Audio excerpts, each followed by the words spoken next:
হেই, আসসালামু আলাইকুম এভরিওয়ান। আপনি একটা শখের বশে ইউটিউব চ্যানেল খুলেছেন বা ফেসবুক পেজ খুলেছেন, তাই তো? তো এখন আপনি নিয়মিত কন্টেন্ট আপলোড করছেন। এখন আপনার কন্টেন্টগুলো ভাইরাল হচ্ছে না। এই সমস্যাটা নিয়ে আজকে আমি আপনাদের সামনে সমাধান করব। ঠিক তাই তো? তো এখন আপনি কী কারণে আপনার ইউটিউব চ্যানেলের ভিডিওগুলো ভাইরাল হচ্ছে না, সেটা আমি আপনাদেরকে আজকে এক্সপ্লেন করে নিই। তারপর আমি আপনাদেরকে প্র্যাকটিক্যাল দেখাবো। তো প্রথম কারণ হচ্ছে আপনি আপনার চ্যানেলে ঠিকমতো এসইও করতে পারেননি, এবং আরও বিভিন্ন কারণ আছে। তো সেগুলো আমি পরবর্তীতে আলোচনা করব। তো চলুন আমরা স্ক্রিনে চলে যাই। তাহলে আসেন আমরা দেখি, ঠিক আছে। তো প্রথমে আপনি ক্রোম ব্রাউজারে চলে যাবেন, ঠিক আছে। ক্রোম ব্রাউজারে যাওয়ার পর এখানে লিখতে হবে ydstudio.youtube.com, ঠিক আছে। তো আপনি এটা লেখার পরে এই যে দেখছেন যে ইউটিউব স্টুডিওটা এটা আসবে, ঠিক আছে। এখানে ক্লিক করবে, তো সরাসরি অ্যাপে নিয়ে যায়, কারণ আপনার ফোনে সরাসরি অ্যাপটা ইনস্টল করা আছে। তাই এই অপারেটিং সিস্টেমের যেই এআই, এটা আমাদের মানে অটোমেটিকলি রিকগনাইজ করে ফেলছে যে এই অ্যাপটার যে ওয়েবসাইট, এই জন্য সরাসরি অ্যাপে নিয়ে যাচ্ছে, ঠিক আছে। তো আমরা চাইলে এই অ্যাপটাকে আনইনস্টল করে দিতে পারি, যে আমাদের আপাতত এটা কোনো কাজে নেই, ঠিক আছে। এটা আনইনস্টল করে দিবেন, এবং এটা আনইনস্টল করে দেওয়ার পর তারপর আবার ক্রোম ব্রাউজারে যাবেন। ক্রোম ব্রাউজারে গেলে আবার ওয়াইটি স্টুডিওতে ঢুকবেন। ওয়াইটি স্টুডিওতে ঢুকবে, এবার অ্যাপে নিয়ে যাবে না। তো ওয়াইটি স্টুডিওতে ঢোকার পর আপনি এটাকে ডেস্কটপ সাইজ করে নেবেন, ঠিক আছে। তো এখানে এই যে ডেস্কটপ সাইজ এটা চালু করে নিতে হবে। তারপর আপনি আপনার যেই চ্যানেল, এই চ্যানেলটাতে চুজ করবেন, ঠিক আছে। আমার এইটা হচ্ছে এই চ্যানেল, এটাকে তো এটা আগে আমার চ্যানেলের ড্যাশবোর্ডে গিয়ে যাচ্ছে, এটা আপনি কাস্টমাইজ করবেন, ঠিক আছে।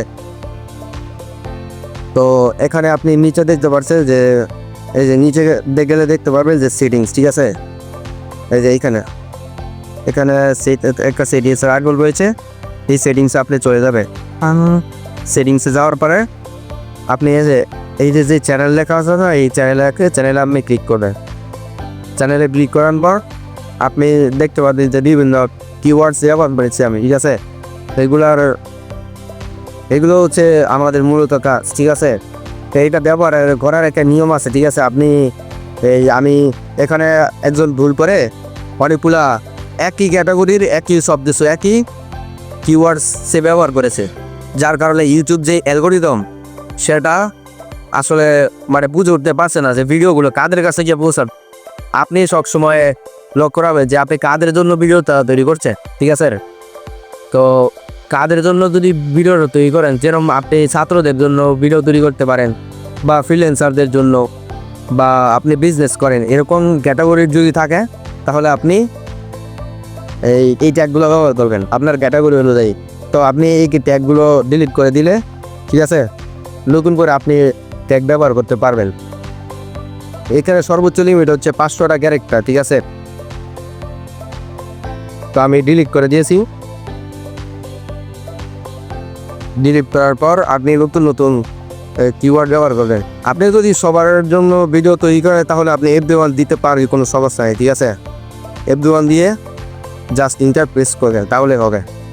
একে একে অনেকগুলো আপনি ট্যাগ ব্যবহার মানে আপনার এখানে খেয়াল করবেন যে একটা ট্যাগ যেন আরেকটার সাথে ম্যাচ না করে, ঠিক আছে। একটা ট্যাগ যেন অন্যটার সাথে ম্যাচ না করে, এই দিকটা খেয়াল করতে হবে। কারণ উদাহরণস্বরূপ ধরেন আপনি ছাত্রদের জন্য ভিডিও বানান, তবে স্টুডেন্ট দিতে পারে, ঠিক আছে। কিন্তু একই এডুকেশন, লাইফস্টাইল মানে এডুকেশন জাতীয় মানে একই ক্যাটাগরির সব কিছু বারবার দেওয়া যাবে না, ঠিক আছে। তো আমি আপাতত কিছু ট্যাগ ব্যবহার করলাম, ঠিক আছে। তো আমি কিছু ট্যাগ ব্যবহার করতেছি, তো আপনারা আপনাদের মতো করে ব্যবহার করার পরে সেভে ক্লিক করবেন, ঠিক আছে। এখন সেভে ক্লিক করার পর এটা আপনার ইউটিউব অ্যালগরিদম বুঝে যাবে যে আপনি এরকম ভিডিও তৈরি করছেন, ঠিক আছে। মানে এরকম অডিয়েন্সদের জন্য ভিডিও তৈরি করছেন। আপনি কি বাচ্চাদের জন্য করছেন নাকি এই প্রাপ্তবয়স্কদের জন্য করছেন, এটার একটা মানে ইউটিউব অ্যালগোরিদম এটার সাজেশন টাইগার, ঠিক আছে। তো আপনি এই ক্যাকগুলো ব্যবহার করার পরে আপনার চ্যানেলে কাস্টমাইজ করা হয়ে গেছে, এসইও করা হয়ে গেছে, ঠিক আছে। তো এখন পরবর্তীতে আমি আপনাদেরকে শিখিয়ে দেব যে আপনি কিভাবে মানে আপনার ভিডিওগুলো ভাইরাল করবেন, ঠিক আছে। কি ট্যাগ ব্যবহার করলে ভাইরাল হবে এই ভিডিওগুলো আমি আপনাদের সামনে শেয়ার করব। তো এই জন্য আমাকে ফলো করুন, সাবস্ক্রাইব করুন, লাইক করুন, ভিডিওটা শেয়ার করে দিই। ধন্যবাদ।